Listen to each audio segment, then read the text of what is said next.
Hello? Hello, everybody. It's Marsha Casper Cook, and we will be starting the show right now because Ziva is here. Hello, Ziva.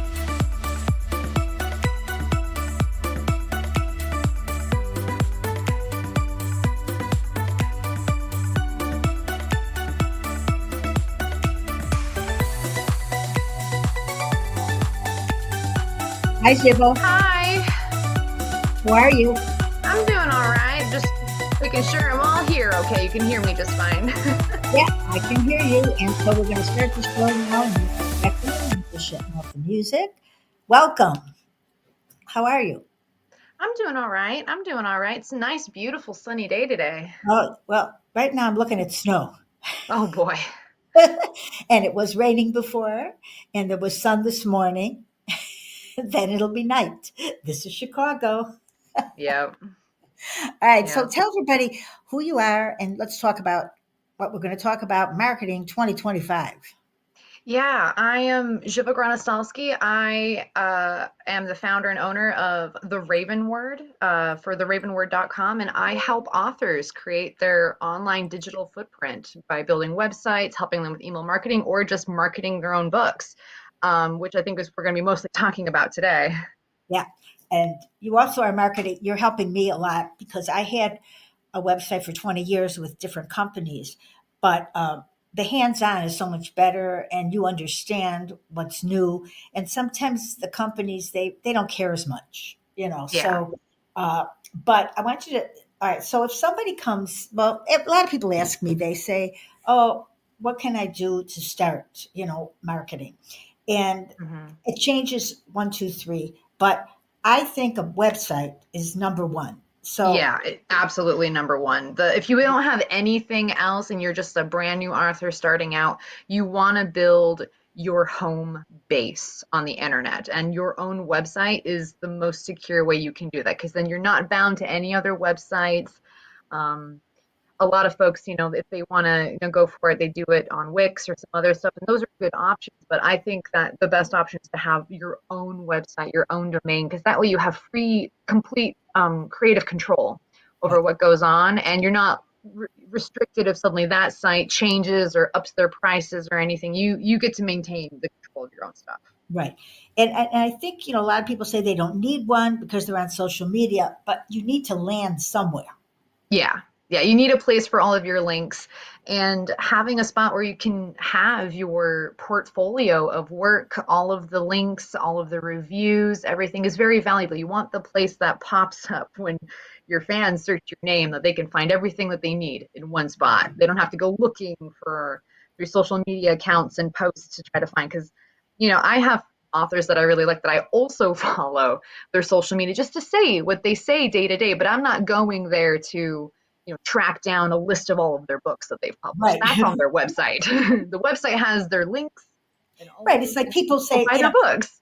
yeah, it's like people say, oh, people are going to copy somebody's book, but everybody has their own style. It's not, Oh yeah. somebody likes, they could take my title, they could take, let's say, the log line or whatever the description is, but they're not going to write my book because they're not me. Yeah.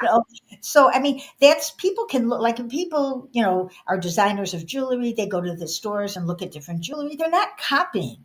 They're Hmm. just looking to see, what other people are doing, and you have to see what's new and exciting. You can't just stay the same.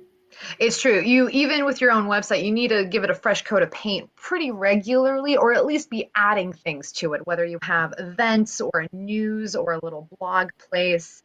That way, there's always something new that can bring people back to the site. Right. I notice a lot of authors that I follow, like every couple of years, they'll add something, or if they don't like add a lot of content, because there's different ways of doing it, right? Because as authors, the trick is to always get time to write your book, correct? Like you're just trying to find time to write. So you don't want to always be blogging or updating or messing with your website. Right. So there are ways to set it up where you just have your monthly newsletter that you send out to all of your fans that have subscribed to you through your website. And your website can be the landing pad, but you don't have to mess with it if you don't want to. Or you can do what Brandon Sanderson is, and he's got a weekly post every week. He's posting his lecture series. He's posting his a yearly State of the Union, basically, where he is talking about Yeah. all of the things he's doing and updating everyone who's following him. I used to think, sometimes that people did too much marketing, but then as you and I were talking about the other day, I mean, it really, everybody is not sitting there on the same day, same time, looking at the same thing because everybody scrolls different times of the day. Or, some people do it late at night, some people do it early in the morning, or some people do And it at lunch. So if you yeah, keep and then there's posting, the algorithm to contend with. That is, it's a crapshoot as you go because you don't know for certain, especially if you're using a social media, how their internal mechanics work to get your stuff seen by other people. So if right. you keep pushing it, then hopefully as many followers as you have do eventually see it. Yes, but a lot of times, well, I'll use me as an example because maybe I should say who I am, Marsha Casper Cook, and I've been doing this 20 years. I've been a literary agent. I'm a writer, screenwriter. I've had podcasts for 16 years. But that being said, I tend to do too many things. I look at an account that, let's say, I'll go into YouTube and I go, oh my God, I have two accounts, and then Hmm. Ziva's trying to straighten me out here. I don't know if that's possible. But and I have like eight, I did have 10 Facebook pages and Oh my now I have, goodness. yeah, six, and now I have a few more. And then the other day I'm going, oh, maybe I should do something else. But I think you don't need that much. No, So I don't think so. In fact, what I would somebody suggest that you started do out, is decide what your goals right? are moving forward. Give each like media campaign or marketing plan that you're going to have it have a very singular goal that you have a metric to measure that goal by, because like you can throw spaghetti at the wall all day, but if you're not like processing numbers or seeing leads happening, you're wasting your time. You have to have it be data driven. You have to decide what exactly is your goal for this specific marketing campaign, what you do specifically to meet that, and what counts as a success for you. That way, you're Okay. So not wasting what would money you just tell trying to people? push it. Okay. What would you say? Like, all right. So let's just say, because as we're speaking, somebody's Hmm. changing the algorithm or something's Of happening. course. So, what, like SEO, explain to people what that is because a lot of Oh people don't no. understand what SEO is. Search engine optimization. Funny thing is that at the end of 2024, I started seeing videos on YouTube popping up that search engine optimization is dead. But let me give you a quick overview of what it is. Search engine optimization is how you index your website to be read by the internet search engines like Google or Bing or any of those. It's You're using keywords in your titles and in your descriptions of your paragraphs and all of that that will trigger when certain search terms are used to have Right, your website pop up first. And so the search engine optimization plugins and all of this huge movement for that was to help your website get more visible. right, However, this is largely changed because of AI. yeah, AI now can just scan the full text of your website, and people can just like when anyone searches those exact phrases, it pops up. But then AI doesn't even really take people to your website. Some of them, not all of them, but some of them will have like links, for where they get their info, and some folks will follow through to go read the rest of the website. But for most folks, for especially information info, which is really hurting a lot of the more info-based blogs. The search engines are, instead of sending people to websites, they're now just processing the info and spitting it out in their AI response. yeah. Um, See, I mean, those so, of us that have started like long time ago on Facebook, I started writing a long time ago, but Facebook, I think, I don't know, 16 years about as I've been on it. I think that's how I got on my Red River. That's how I started doing podcasting. But I think it's about then. And and some of us, and I actually was talking to my publisher the other day, and we were talking, people that had it 16 years ago, our Facebook pages are never, ever going to look like the new ones. So no matter how we try, it doesn't because you have to either start another Facebook page because it's not going to do the same things that they do now. That was my problem. I'm trying Mhm. to figure out how I can change something that I don't think can be changed, because that's what she was telling me too. It's We've done this before so long ago, and they've made so many upgrades. They have. There's a lot of transformations with your web pages. Some of them allow you to, merge your old pages or just re-update it with the new content and systems. However, some of that breaks then because if you've had an old page in one format, sometimes it doesn't transfer over real smoothly. But the Yeah, bigger problem with Facebook, I don't know if you've seen that new John Oliver episode where he was really talking about Facebook content moderation, how they're giving up on it. They yeah, are not interested in, you know, getting hate speech off the site anymore. They're not going yeah. to be, making sure everything is correct in any way. They are going to be just kind of letting content free flow, which is going to result in a lot of different spam and a lot of low grade content. Yeah, because Um, everybody says, they go like, nobody sees this or that, and I think that's true. So how is that how are people supposed to handle this? Because they're paying people, marketing people, mhm. to make them teasers and change things and do things for them, but nobody's seeing it. It's true. Especially there's a lot of folks, I've especially seen recently a lot of push for more SEO stuff. Oh, look, we can integrate SEO with your AI and everything. And it's not actually bringing people to your website though. So what do you do? Yeah, My opinion, my philosophy of it is to go back to the roots that really work, and that is building an email list of readers and fans and your catered audience that wants what you are selling, that wants to hear from you directly. Because if you can send your email directly to their mailbox, they're not competing with an algorithm. It's all yeah, chronological by date. They're going to have the time to get to read it whenever they need to. Some folks have a million unread emails, but that's their problem. yeah, It's always going to be there versus if you're just posting constantly on the AI and wondering why nobody is seeing it because the AI has decided it's not good enough. They're not going to put it at the top of the search result for whatever reason because they're getting more responses and more traction with inflammatory posts, with stuff that's just yeah, not yeah. true or not even yours. And it's very frustrating for a lot of writers out there, So many especially because people, our content is getting taken advantage of, yeah, especially by and so these many people are complaining AIs. about that, and they're marketers. They're marketers. So meanwhile, people are paying marketers, but then the marketers say they can't do anything because they're locked out. So Yeah, people are paying the marketers, and the marketers feel bad, but and they get taken off for no. They don't tell them why, and it's so sad because they're upset, but there's nothing anybody can do. yeah, You have no yeah. one to talk to.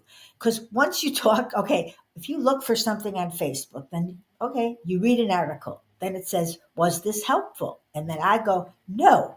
And then they give me another article and another one. And like by Yep. 10 times, I go, none of this works. But there's no one to talk to. So There's now no I support. things There is about no people don't make human money. support available for Facebook at all. There's not. This is not what I want to talk about. I don't care about this, but that's what happens, and I think people are getting frustrated because there's no answer, Yeah, absolutely. Very. and they I mean, it's super frustrating because as a writer, so much of our work takes time without any kind of payment back for it. We just have to spend hours and hours writing that book, writing that novel yeah, series, yeah, finishing it, getting it ready, and people barely want to pay 99 cents for the finished book. I And then know. the AI just wants to scrape it all and take it off. So, in this kind of new and uncertain world, I think it behooves writers to make their writing not freely available on the internet, like to not post the full book on the internet. As much as the free giveaways are very useful and helpful for Yeah, promoting and the marketing, there's a lot of those I see on the Goodreads, and I haven't used one myself, so I can't say how successful it is because it's a free giveaway, right? You're hoping that it's going to come back in money later. I tried to do that, and they wouldn't even let me, which I don't even know why. It says I have to talk to a librarian. I don't know who that is, so I gave up. Because you have to get permission or something. And I look at so I was on the other. I don't really like Goodreads. It's as soon as I get on there, I go. I hate this place because I don't, because all the same people that said they were going to read my book 10 years ago never did. Yeah. So what is the point of that? And to be fair, it's not really a healthy mind space to be for a writer to be constantly reading the reviews. You know, one bad review like Right. negates 10 good I reviews. And if you're don't. constant reading the I feedback, found you're one. not writing. I found one. I went, oh my God, I didn't even see this review because I am not on it a lot, but there are a lot of people that do very well on Yeah. Goodreads. Oh, yeah. Absolutely. I mean, I get good reviews, but I don't I don't even know when I go in there if it's really helping me or not. You can't tell because it's very different than other sites. Yeah, and that's And what you really need the metrics for. You need a data-driven marketing strategy because if you can't tell if something is helping you, then is it helping you at all? well, how do people do that though? I mean, you think you're looking at things Well, and you think you know. if your goal is to sell books, how you can tell if it's helping is are you making sales? Like how many Well, sales are you making per how much you're spending on the marketing? Like what's your percent of return is how well, you I can would say a really lot of see people what are spending a strategy lot. is working. Yeah. They're spending a lot. They are. They are. Yeah. So what would you tell them to do though? I mean, um, like I was talking to you, like I noticed while doing this show now on Podbean, I noticed that Tumblr, it goes on Tumblr. And I'm thinking, I've used Tumblr a lot years ago. Mhm. And Mhm. sometimes I do, but I didn't think it was popular now. But you said, well, as soon as I mentioned it to you, you happen to like Tumblr. I am actually one of those people who have been on Tumblr for almost a decade. I have never left. I have had three different owners. I've Yeah. seen the three different owners of Tumblr. I went there when it had the original creator, and then we got sold to Yahoo, and Yeah. I watched how the community really prides itself on being difficult to market, Yeah. but it is a community of creators, of writers, of artists who wants to passionately enjoy the product that they're doing. Now, Tumblr is owned by Atomic, who's the same company that has WordPress. So they have an integrated system now that if you have a WordPress blog, you can blaze, is the term that they use, Yeah. your posts to have it as an ad or to have it viewed and promoted on Tumblr to get seen by other people. So if you're an artist and you're trying to get your art seen by more folk, it's a Yeah. pretty good way to do that. Um, However, does that translate into payments? It's hard to say. No. There are some folks they had on Tumblr briefly a way to actually tip and pay blogs that were on there, but I last I heard it wasn't that successful, and they were starting to phase it out again Yeah. because just the processing fees get higher than what they actually make in the money. See, I But think, as an actual like community site, I really enjoyed it because it was one of those algorithm type sites that you curated your own feed. You followed your own blogs, and then you created your own feed of content that you enjoyed. They have now, of course, in more recent years, added like, the trending or whatever topic. You can go look for stuff that you're not actually following and try to find yeah. more content and more people to follow. But I always loved it for its ability to curate your own specific experience on the Yeah. website. And it was chronological. I hate very much how a lot of these other social medias, like the posts and everything, are just out of order. They're not according to the time of day. They're not even the same day of the week sometimes. They're Yeah. just whatever they feel like according to this random algorithm. Yeah, and I think that's what's turning people off. They just don't know what to do anymore. So, Yeah. they're complaining a lot, but that's not helping anybody. I happen to like TikTok because it's fast but you have to be on it it's like I wasn't on it for a week or two and Hmm. then my numbers go down. So if Yeah. I think it's a continual thing that you have to be on it like the book The talk. thing with any, yeah, that's just it. The thing with any marketing strategy you choose, and this is why I tend to say pick one specific thing to go real hard in because it is a matter of how often you do it. Are you reliable in producing content like every week, every Right. day, Yeah. especially when you're just starting out. You want to like, have a lot more content just starting out to help build that initial audience. And then you can slow it down to 1 week or once every 2 weeks. But Yeah. initially, you want to like push as much content to get it established as you can, especially because you're fighting an algorithm. Yeah. And I see more and more people on look at I think people, need websites and need social media if they're selling anything. Yeah. And I myself am buying makeup, and I look at bags on there, and I do look at a lot of that. So I think, but what's happening is there's like let's say there's one particular thing that people are loving. Well, they got like they're all selling it. So I think that's what's happening now. It's so competitive.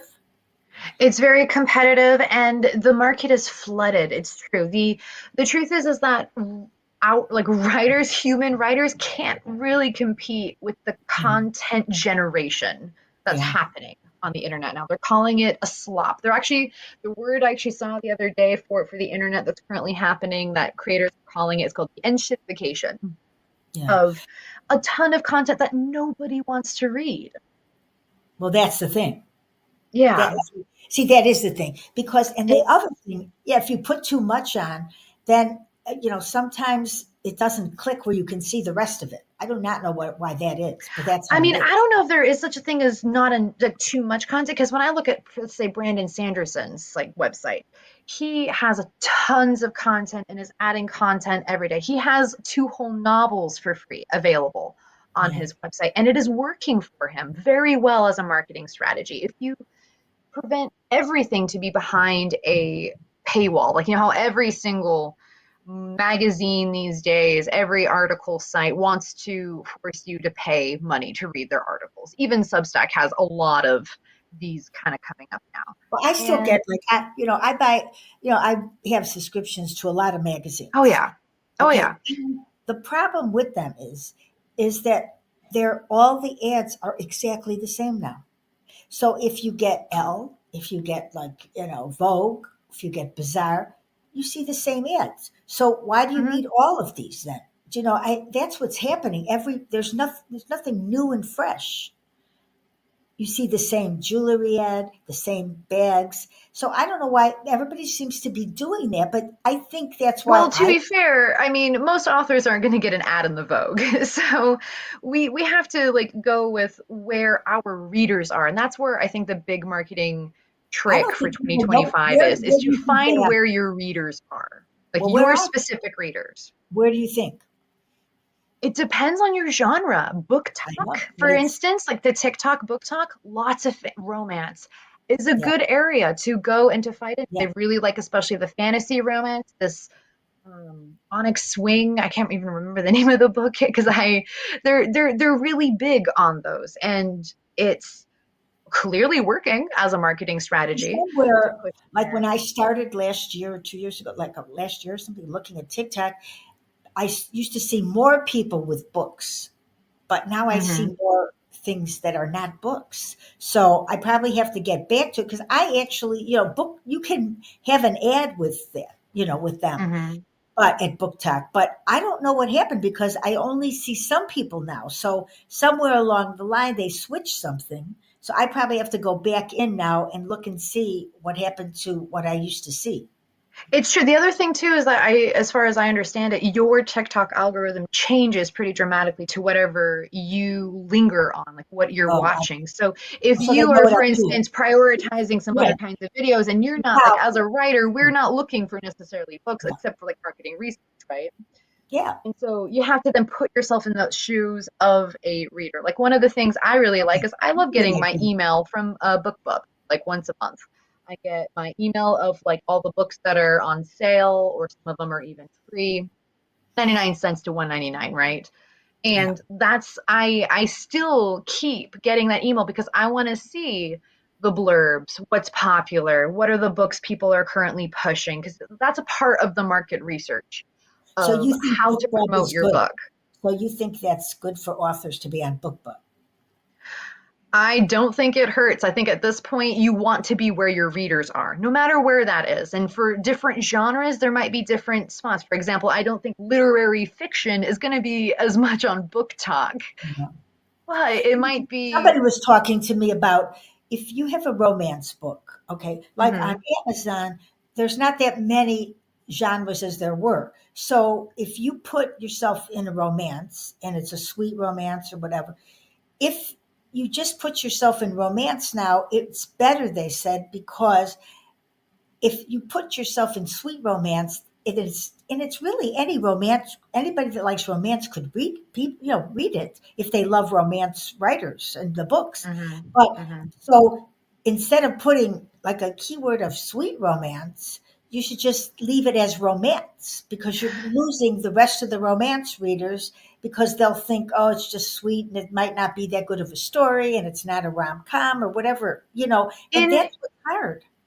Well, in general, though, it is sometimes better to focus on the specific subgenre of romance because there is a lot of different genres of romance. Amazon is real complicated, but this is when you want to use the tools that they have available, like um, uh, Rocket, which they allow you to actually search they call the KDP Rocket, where they actually Yeah, let look, you I know. yeah, Yeah. look up the tags and the keywords and the categories and help figure out exactly which to use for your book for marketing to help it find the right audience. Because you do want, for example, if you want sweet romance, you don't want to promote that in paranormal romance because they No, are looking for two different things.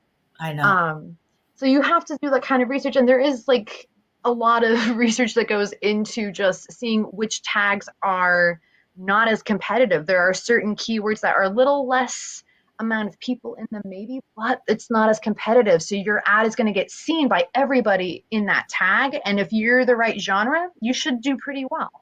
That's how Well, that kind of works, kind of that way. yeah. See, I At think least that that's the that's intended way it's supposed to work. right. Amazon also sometimes changes what your book is assigned to just because it thinks that that will help it sell better, or it's just how their own I algorithm and saw AI my is working.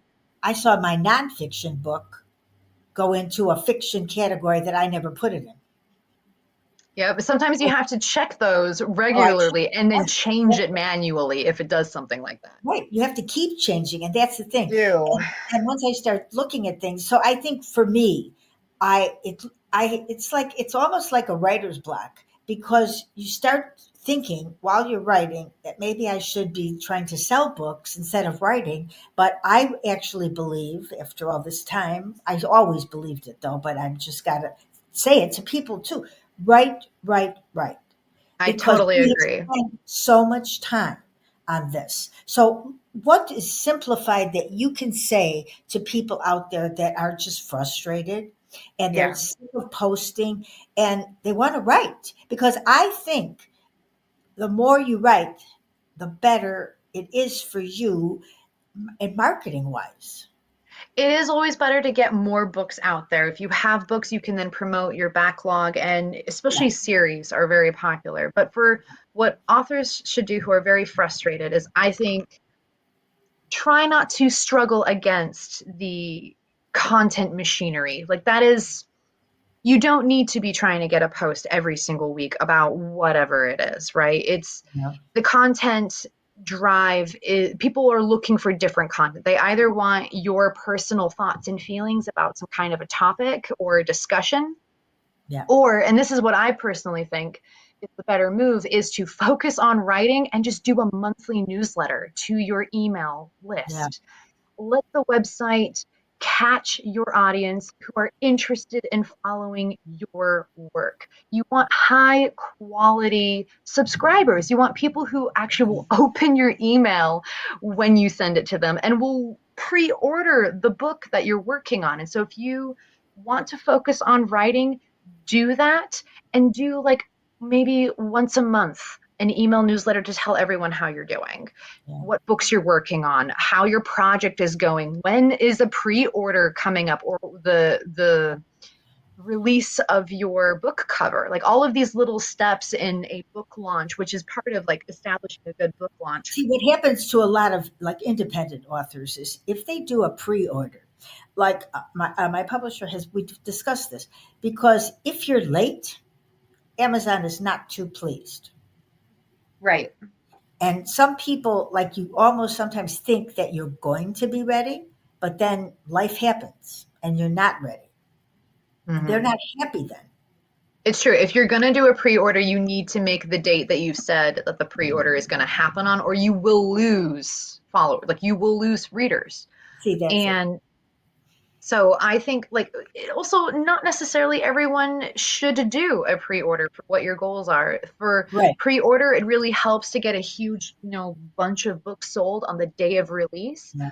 Yeah. But sometimes, like especially how the way the algorithm goes, you actually want to have more purchases over time as well. You want to encourage people to read and review your book, but you also don't want to put yourself in a situation that you can't meet that obligation that you said you're going to do. And so I think that writers, that years ago, everybody would say, don't, you can't pay for this, you shouldn't pay for that. But, and I've said this many times on my show, this is different now. You have to, because it can't be done for you. If you have a book and you're an independent author, you're going to have to pay somewhere along the line for marketing or it doesn't You work. will. Well, ads are not free, even on Amazon, on BookBub, anywhere. Ads are not free. You have No. to decide before you go in, what is your budget? How much do you want to spend on this? And then how much are you wanting to make back? Like, what is your success margin there? Well, if you're And an author so just starting out, you're not getting it back. You're it's just not. true. There's going to be a lot of upfront of just trying to get started, which is why it really does help to start building your email list early and Yeah, and getting if you're a those traditional readers. publisher, you have to sell the books that they, want you to sell because if Oh they yeah, gave you're on you your money, own. if they gave you Most upfront money and you're not getting a dime till all of that comes back to them. yeah. Yeah, they give you an advance, but that's just, they're then going to take the first 10 grand that you make. Yes. And I think a lot of people, years ago, if you went into like Barnes and Noble and you got featured there in the front, and that was a lot of money to get there. That Hmm. was important. But then when people don't go to bookstores, I don't even know if that's such a big deal that it was before to get your book out in the front. And the publishers paid a lot, I'm sure, for that because people Yeah. now they're starting to go back to bookstores.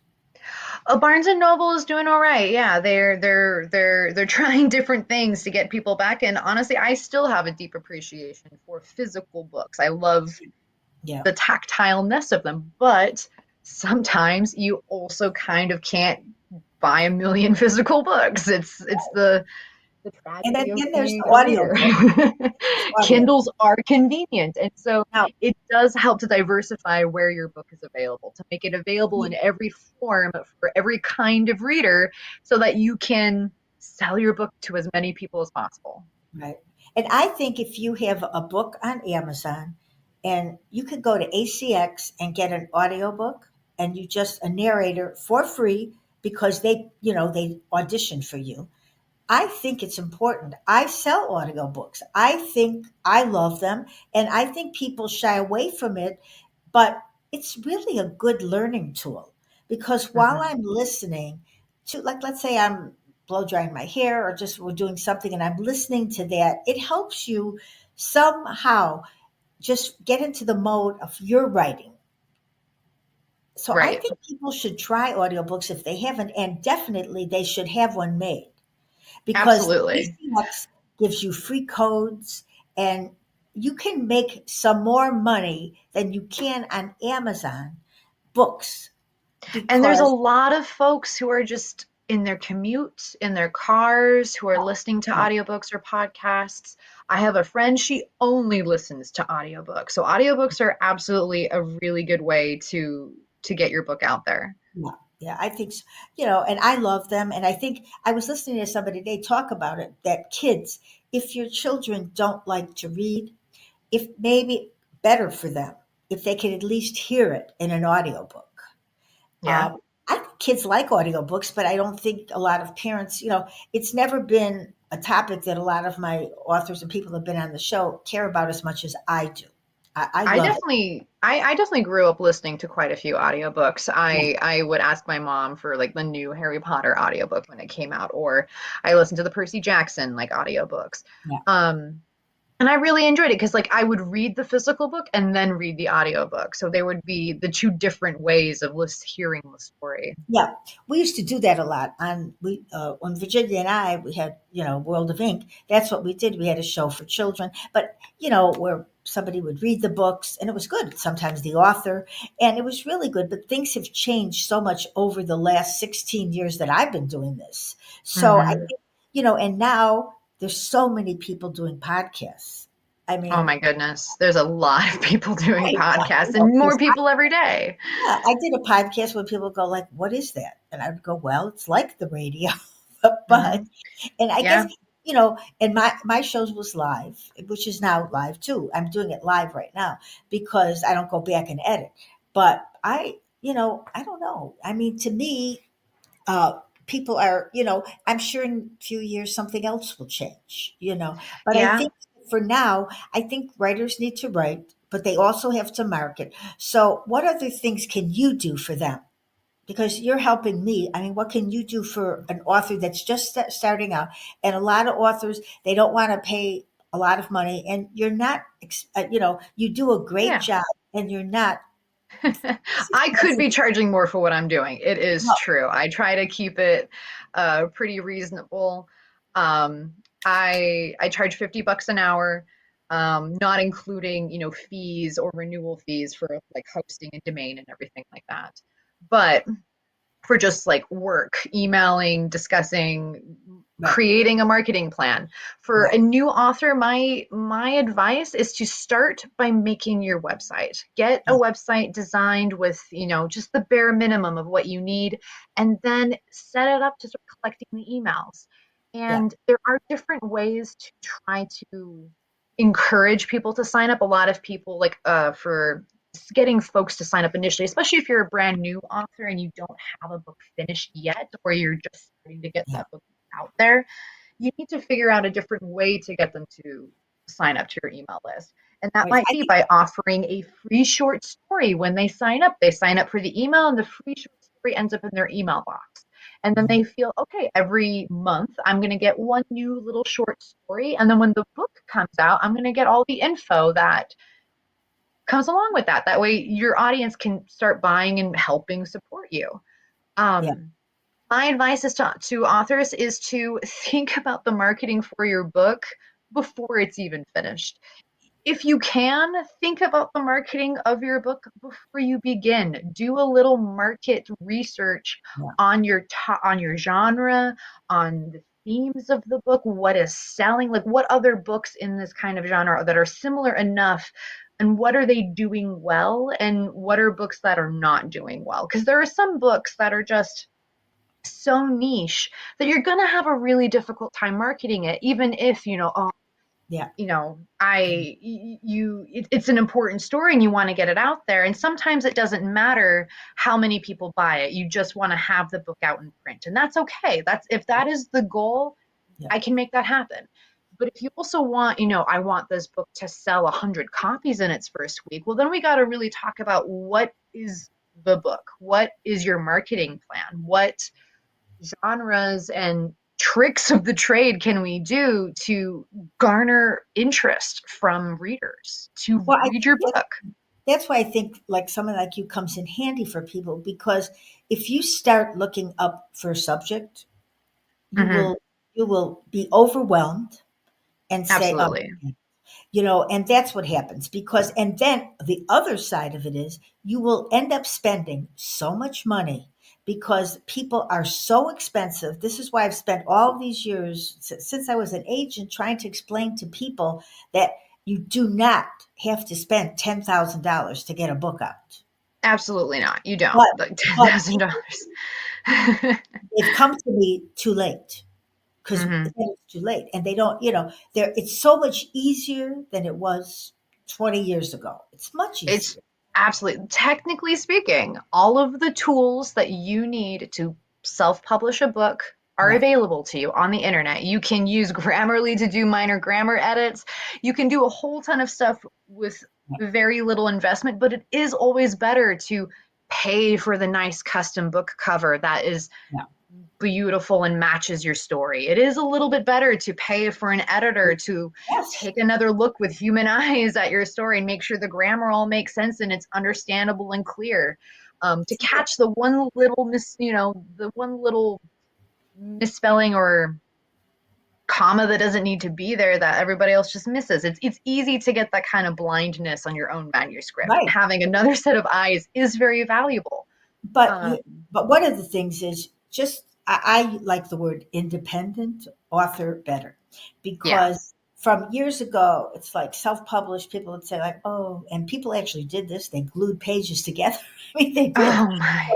So independent authors, they have the right to pick, like, they pick the subject they want, they write the story, they pick out their own cover, they choose their Mm-hmm. marketing, they do Mm-hmm. everything themselves. It's a lot of work, It's a but lot of it's work, but you also get to present your specific creative vision. When you yes, go to a yeah, traditional publisher, they are going to give it to an editor, and the editor is going to say, this doesn't quite make sense, right, or we should cut this because of censoring. We should cut this right, because it won't be as marketable. There are, swearing or certain sexual content.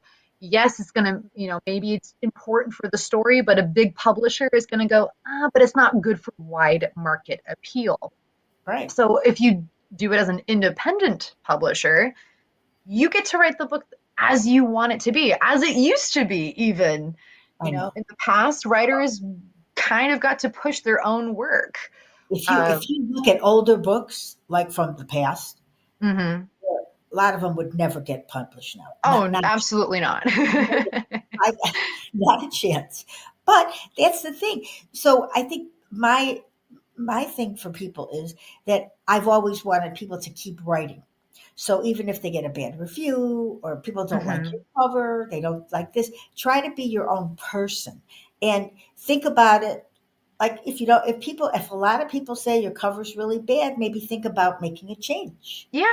And that's the big thing with the marketing too, is that you might get started and realize, oh, I'm not getting any responses from this marketing campaign. Even though I've dialed in, I know that this is my audience. Why aren't they buying my book? And then you have to go back and be like, well, how is my premise worded? Maybe I need to change it up. I need to rewrite it. Maybe my book cover isn't exactly what is market um expected. It's like certain genres people expect certain things from their books, but also want certain things from their books. Yeah, So if you can make those match as well as you can, you should do pretty well. And if your book isn't doing well, put it aside and write the next one. Like, you have that's to keep going very and you good. can't get bogged in. You have to keep writing. Yeah, you do, and because you do get better, You and do. yeah, and I think people, for myself, I'm a screenwriter basically. I've had a lot of options, but they didn't sell. So I took a Mhm. lot of those ideas and made them into books. So at least that somewhere down the line, someone might say, "Oh, maybe I'll make this into a movie." But if it's in your drawer, it's not going anywhere. It's true. It's true. At least you're getting Oh, the story of it burning out. Right. interest in the story. And it might usually change a lot because you have to fill in a lot more than you do with a screenplay. So, but I think they have a chance of somebody reading it. And once it's a book, it's a book. It's not Yeah, going anywhere. exactly. Someone will have a copy of it somewhere. And there's a lot of different choices for how, as an independent, how you want to publish your book. Whether you only want it to be digitally available at first, and then introduce a Right. paperback copy, that can be part of your marketing campaign to kind of build another wave of interest, or vice versa, going from paperback to ebook. Um, I know a lot of folks are pretty frustrated with Amazon in general and other things, so they're going to they want to try to find more independent publishers. I know Ingram Spark is pretty popular in draft to digital And for yeah, finding draft. other options for where you can create physical copies of your book or get your book out into bookstores if that's what you want to do. Yeah. Yeah, because Smashwords and Draft 2 Digital they're together now. So, and they have lots of offers that people can give. I just don't think people understand it much. Years ago, I had the owners of Smashwords on, or Virginia and I had them on the show, and it was a great idea because people don't realize they go to books, they go into libraries. You may not Yeah. get the physical, but it's in libraries. So I think in Draft 2 Digital is all over. I mean, they're in Hmm. Kobo, they're all over the place. So I think They are. there are a lot of options.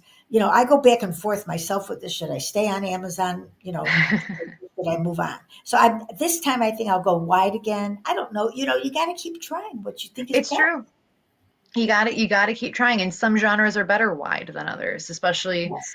um, folks who know that, like, I know a lot of romance folks really just like having their ebook and their digital copies because they have Yeah. it on their Kindle and they read 10 books a month.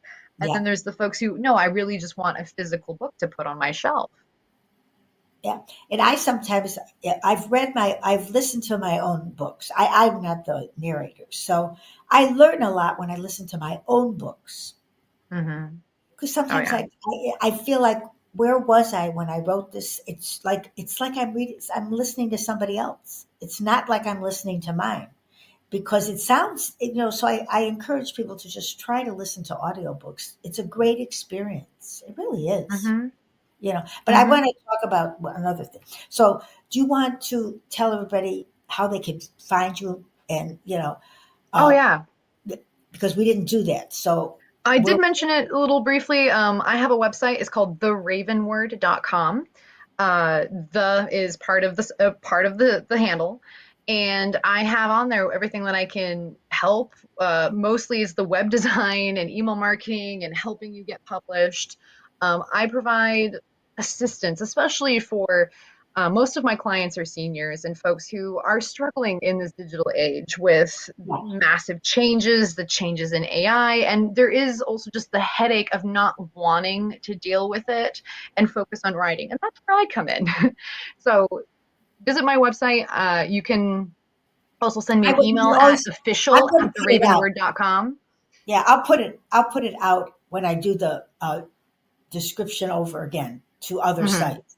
And I'll put it out, and anybody can always find me at michiganavenuemedia.com and reach me, and then I'll be happy to help you to get to Ziva. Because, uh, well, I mean, and don't feel shy, like, because even if you're been writing for 10 years and you think, you know everything, we don't know everything. Yeah.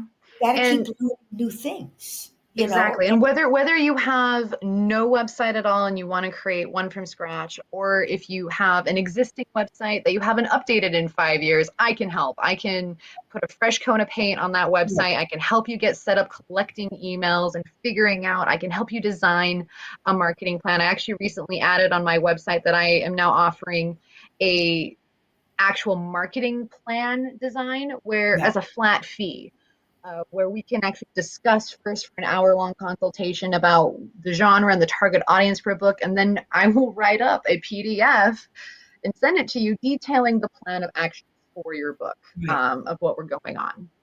Well, and So, and and I think you should also. Well, I'll say that for you because it's true. Because when you say $50 an hour, you go, "Oh my God! Like, how much is this going to be?" Okay, mhm. but you work fast, and it really you are not. You are fair, and that's why you're on. I'm talking about this because that's why I never recommend anything unless I try it. Because, and that's what I said to you over the phone. That if sometimes $50 an hour seems like a lot, but you Oh, actually do the work. and it's really even not that much. Like, I was doing a little bit of research in my own It's industry not the other day, and on average, like, people are getting charged 100 to $150 an hour and for just consultation services. So right. I know that authors and writers, I'm one myself, that sometimes it's not a career that gives a lot of money, especially not at first, especially if you're just starting out and you're Yeah. trying to build it from the ground up. So I wanted it to be affordable to other writers to help get them out there. Right. And it And even also if you depends have on one, how much you want to put into it. You can do a lot on your own if you can, or you can hire someone else to do it for you. or and you can have one page just so you have a page that people find you. Absolutely. just the main landing page with a brief like about you, your newest book coming out, where they can find you, all your other little socials, and your email sign up catch. Yeah. And then you could do this because I think everybody looks people up. You know, Oh they yeah, look you up. They don't everyone not Googles everybody now. look you up. Everybody Googles you no matter what, you know. And Hmm. 'cause, oh, I Googled you and I saw this. I go, yeah, because some people don't even know what I do. You should have cards. I mean, this is my opinion. Not that I give it out to everybody Oh, because I I have business cards. Even I've made myself my own business cards. You business cards are actually pretty valuable, especially mean, when you're exactly. going somewhere and talking to going to a market, a fair, festival. I It's know you never know when it comes in handy. It always is the most surprising it moment. is. It is, and sometimes I people that know me, they don't even know what I do, and I'm thinking, why don't I? I don't know why. But I'm saying I know what to do. I don't always do it. I tell Hmm. people, because I do think it's important so people know who you are. You Yeah. know, and I think it's important for people to understand that all of these things. This is a business. When you're writing, Oh it yeah. it is a business, and if you And you treat it, do need, yeah.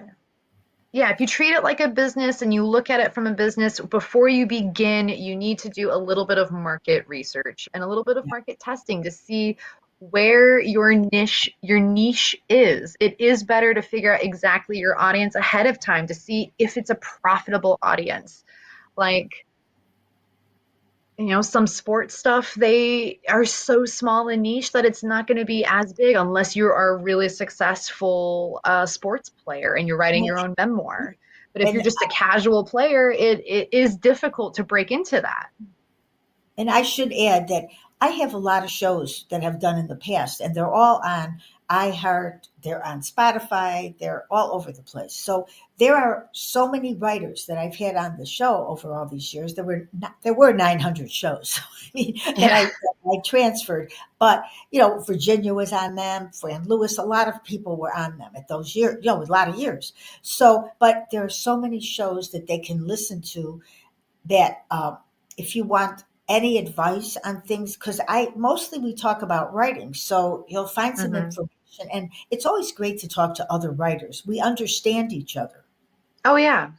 Absolutely. Like one of the things for a lot of writers that writers need on their website that other companies don't necessarily need is what's called the media kit page. Yeah, I got started with building websites back in college. I had an internship with Coffeetown Press in Seattle, and I just was supposed to be reading manuscripts and stuff for them. But while I was there, they were like, "Hey, do you know anybody who builds websites? We have a lot of authors, especially older authors, who yeah, have no web presence, and we need somebody who can build them websites." And that's yeah, how I met Jack and how I got started and actually started building websites for folks. And one of the things that the publisher themselves were like, the website needs this is a media kit, which is the contact information. If you're an author that has a actual like traditional publisher, it has to have their contact information.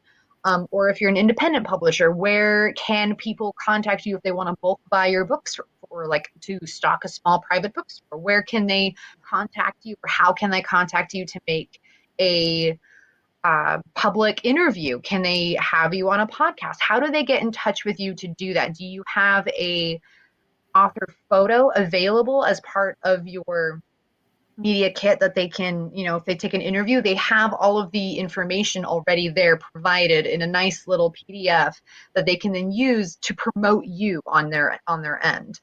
And so this is one of the things that some authors like, I don't know if that's necessary. And some of it isn't, because you can get that information out in different ways. And if you're self-publishing, you're like, well, just contact me directly from the website. You don't need yeah, to go to anybody else. But you still need to have a contact page at the very least of yeah. how people can actually help promote you. Because some people will. Yeah. I think so. And I think, uh, I think people really just have to, if they can, like a lot of the authors I've had on, they all have their own way of doing things, but there's one thing we all have in common. We love to write, but we also know we have to market. And almost none of them, and almost really, they don't want to market, but we do. We have to.